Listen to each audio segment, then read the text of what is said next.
James Haskell is a man of many talents, a podcaster, a DJ, an author, but first and foremost, an England Rugby legend. He might have lived many lives, but he's always been described as brash, outspoken and full of banter. Sorry, James. And this Friday night, he swapped his DJ decks for my sofa. Welcome, James. I'm really sorry about that introduction. Thank you. I quite like it. Do you know what? The only thing I don't like is the word banter. It's now been hijacked as an excuse just to be rude to people, so I don't use it anymore. And I used to do it as a joke, and now you kind of do it as a bit of humour. But and what do you use instead of banter? Just say you've got a big, good bit of chat. Have you got a good chat? We're having a bit of chat. Yeah, I think. Or banter, the Irish say, bit of crack. A bit of crack. Yeah, crack or chat. I'm absolutely all over. But the banter thing's a bit like it is just people go, oh, come on, it's only a bit of banter. It's like no, and also when everybody's using it, it's a bit like getting crypto advice from your taxi driver. You know, like when everyone knows about it, don't get involved in it. Yeah. So your podcast, tell me about it. You haven't put your feet up at all, as I said in the intro, and a dad, and so. But tell me about the podcast because that's new, isn't it? It's a new venture for you. Yeah. So we had the Good, the Bad, the Rugby podcast that we've been doing for quite a while, but it's kind of we've gone on tour. We've got a 17-date tour in November and December. I'm on tour at the moment with my own show called Sex, Tries and Videotapes, which is kind of a one-man show. It's like 2 hours of stand-up, which is something I've been doing for a little while, which I really enjoy. But no, when I retired, I kind of focused on trying to do things that were around performance, because I'm a bit of a attention seeker, hence the introduction, and kind of most of the things I do are all about performing now. Yeah, that's great. So tell me, you've got some really strong opinions about cancel culture, haven't you? And you think it's getting really difficult. Tell me why. Look, I think if you make your living from being in the public eye and performing and having an opinion, I think where the world's gone at the moment is we're now focused much more on people's feelings over common sense and fact. So now, if you don't like something, it makes you feel a certain way, we have to adhere to what you want. And unfortunately, humans experience a whole raft of emotions all the time. And just because you don't like something, like, for example, people say stuff's offensive. No, offence is a feeling. It's not a thing. You can't, you can find something offensive, but a feeling, offence isn't a physical thing that can affect you. So for me, I find it very hard because if you're kind of doing stand-up or you're doing shows or podcasts or programmes like this, and you're creating divisive content to create opinion, you're going to upset some people. But unfortunately now the vocal minority have an opinion and they can literally take away your livelihood, end you, and unfortunately have got more time on their hands than anyone because they don't seem to do much with their lives, unfortunately. So, you know a lot about mental health, don't you? And you've written a book about how to change your mindset. And, I was a Minister for Mental Health for a couple of years, and it's like a fascinating subject. So what would you give as advice to someone who needs to change the way they think, needs to change their mindset?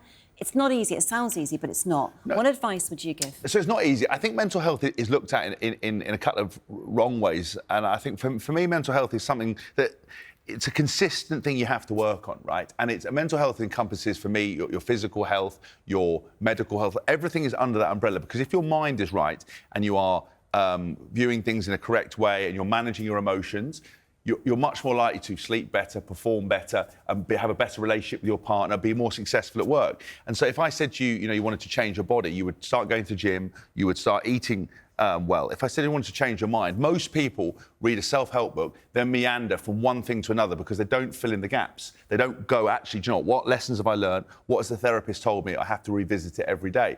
And the idea about mental health is if you have a condition, anxiety, depression, or even if you just don't feel particularly confident, you have to remember that that's never going to go away. But what mental health does and managing it means how quickly you get back on track. So if you're feeling bad and you have depression, it could last you weeks, years, months.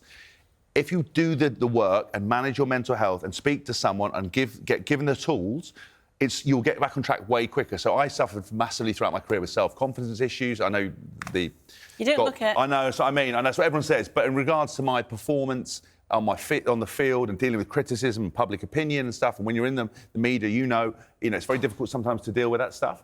I had to work on it, and all the lessons I learnt now I attribute to DJing, podcasting, again, criticism in the media.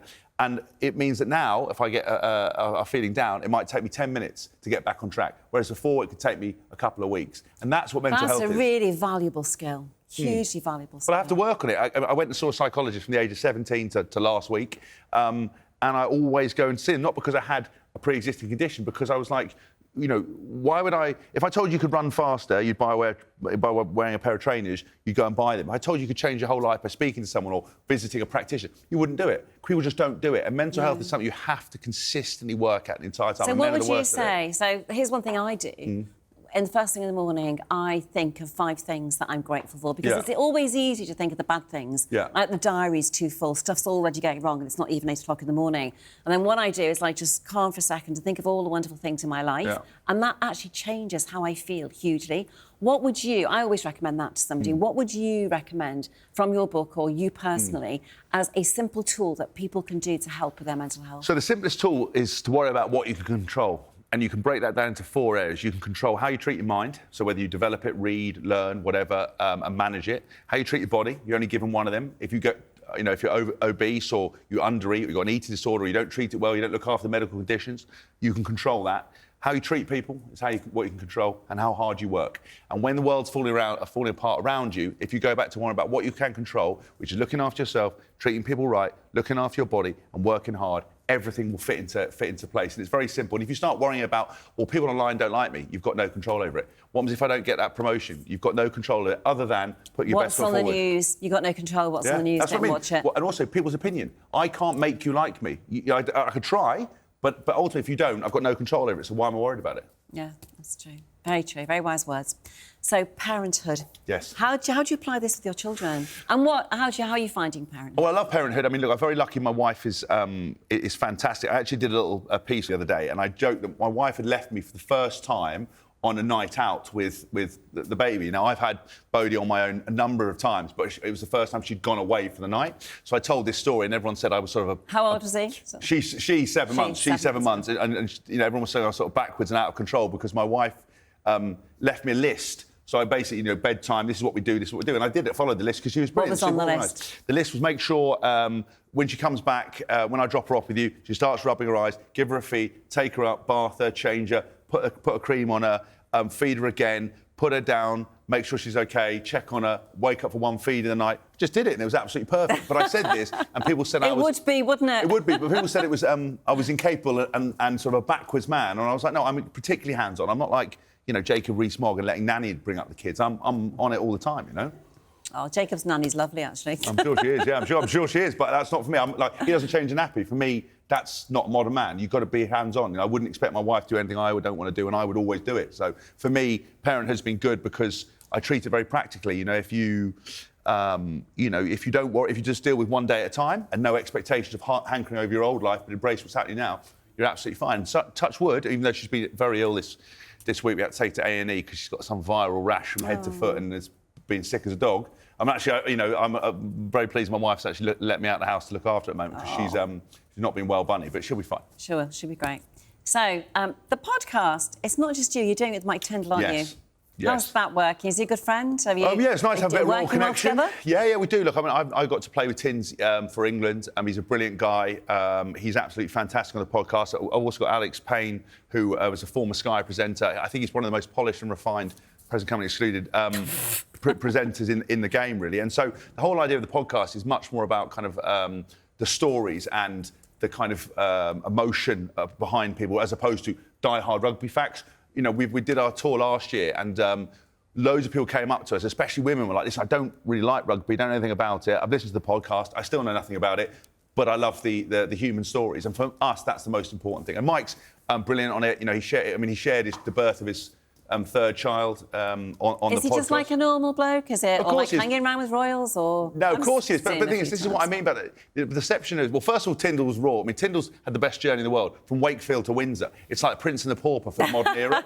It's like a Netflix documentary in itself. But he's massively down to earth. Zara's the most down to earth. All of them are down to earth. All the ones I've met, because they're normal people. But because we put them on a pedestal, the perception is that they conduct themselves in a completely odd way. I was sat behind him at the Jubilee, and I thought it was great the way he was looking after the kids and he's amazing. going to get the kids sweets and things. He's the best dad. His daughter, Mia, I said that I would love Bodhi to grow up like her because she's amazing, she's sporty, she's no nonsense. They're both fantastic parents. They're both been very kind to me and Chloe, and I think they're brilliant, and Mike's a fantastic dad.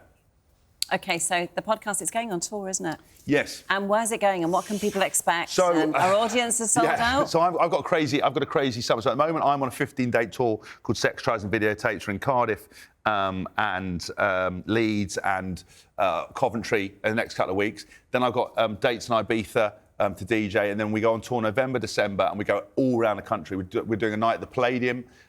We are doing Manchester. We're going all over the country. All the information's on my social media at James Haskell. But basically, we're coming to a city near you. Fantastic. And anybody who wants to find out the dates can go to James' socials. So